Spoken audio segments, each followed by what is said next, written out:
নমস্কার বন্ধুরা, আজকে সকাল সকাল আমি একটা রেসিপি নিয়ে চলে এসেছি। আজকে পাঙাশ মাছ দিয়ে কচুরলতি রান্না করব। তো চলো, পাঙাশ মাছগুলো আমি লবণ হলুদ মাখিয়ে নিয়েছি, এগুলো এবার ভাজতে দেব। পাশে এই যে কচুরলতিগুলো নিয়ে নিয়েছি, এগুলো দুদিন হয়ে গেছে, ওর জন্য শুকিয়ে গেছে হালকা হালকা, কিন্তু এগুলো খোসা ভালো ওঠে। চলো এই লতিগুলো এখন বেছে নেব আর মাছটা ভাজতে থাকুন। এই যে কড়াইতে আমি তেল দিয়ে দিয়েছি, তেলটা গরম হয়ে গেছে। এখন এক এক করে মাছগুলো দিয়ে ভালো করে লাল লাল করে ভেজে নেব।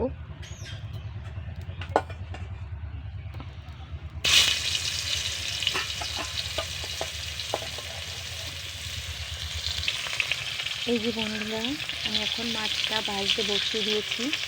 তো এটা আমি ঢেকে ভাজবো, কারণ তেলটা এই পাঙাশ মাছের তেলটা ছিটে উঠবে না। এই যে এখানে আমি লতিগুলো ভালো করে বেছে নিয়েছি, তার সাথে দুটো আলুও কেটে দিয়েছি। তো এবার আমি কাঁচা লঙ্কা জিরে শিলে ভালো করে বেটে নেব। যে এখানে আমি গোটা জিরে আর গোটা কাঁচা লঙ্কা নিয়ে নিয়েছি। লঙ্কার পরিমাণটা একটু বেশি দিতে হবে, নাহলে লতি জিনিসটা তো একটু গাল ধরার চান্স থাকে। তো এই যে এগুলো আমি ভালো করে বেটে নেব সুন্দর করে। এই যে এখানে আমি আগে ভালো করে আলুগুলো ভেজে নেব।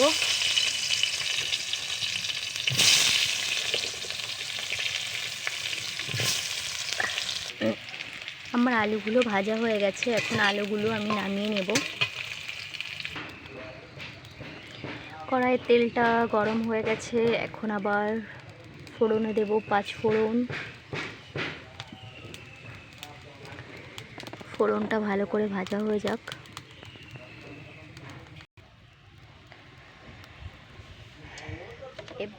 আমি লতিগুলোকে দিয়ে দেব।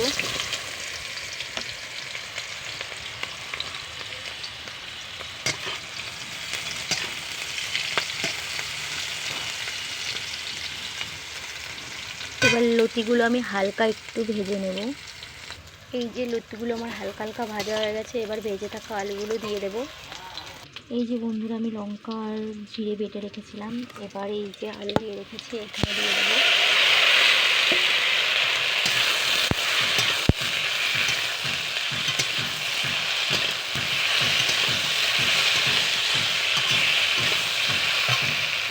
এখন আমি দেব লবণ আর হলুদ,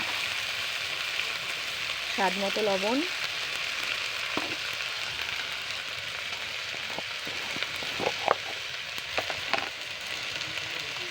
স্বাদ মতো হলুদ।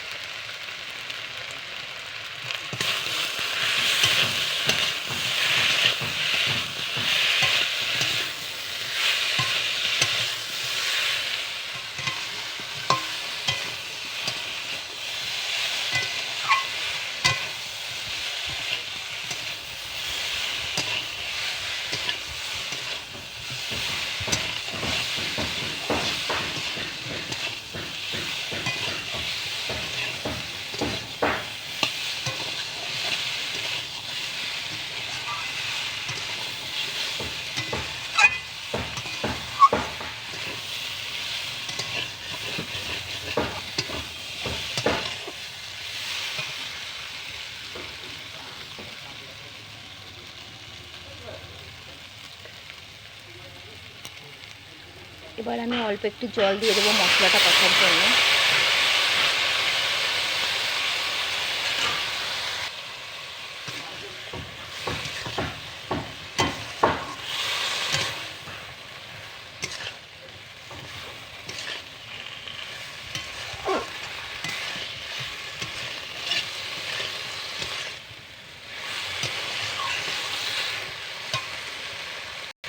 আমার মশলাটা কষা হয়ে গেছে, এখন পরিমাণ মতো জল দেব।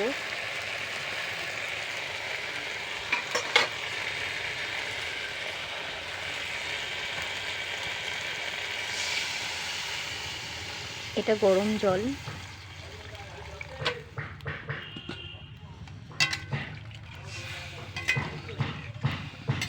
এবার আমি তরকারিটা ঢেকে রাখবো।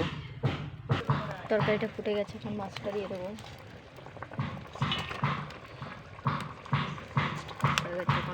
এই যে বন্ধুরা, ফাইনালি আমার রান্নাটা এরকম হয়েছে। এই যে তোমরা বাড়িতে এই রেসিপিটা ট্রাই করে দেখতে পারো, খুব সুন্দর হয়।